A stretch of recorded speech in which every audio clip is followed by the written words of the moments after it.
Welcome. In front of me I have the NUKI Keypad, and I'll go over unboxing along with a quick look at the device itself.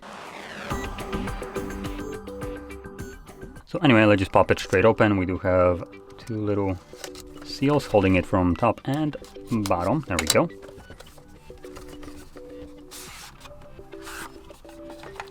And in here we have our keypad, a tiny little guy. It is going to hold on a 3M tape.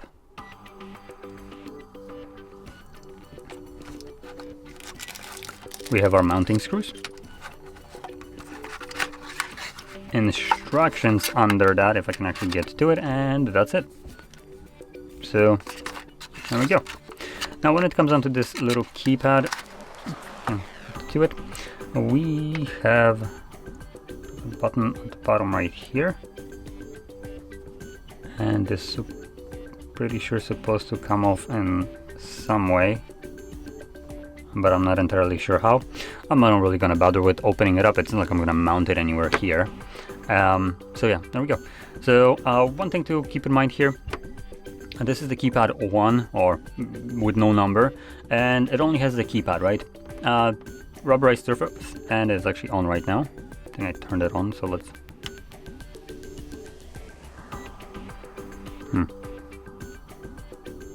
Oh, I think I turned it off, right? Nope, never mind.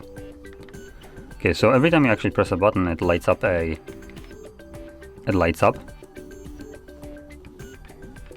But yeah, this one is just using the keypad and rubber surface all around, most likely to prevent water from getting in. And the reason I'm mentioning that is because there is a keypad 2. I'm gonna actually bring it up. So this one is more plasticky, more chunky, as you can obviously see. And outside of having the buttons, it also comes with a fingerprint sensor. If that is something that you want, obviously for ease of use, you just come in, slap your finger, and it opens it up. This one might be the one that you're interested in. This one will be cheaper, and just has a number pad on here. So one thing that I just realized, on neither one of them there is a 0. That's a bit odd. Anyway, so that's about it. So if you found this video helpful, don't forget to hit like, subscribe, and thanks for watching.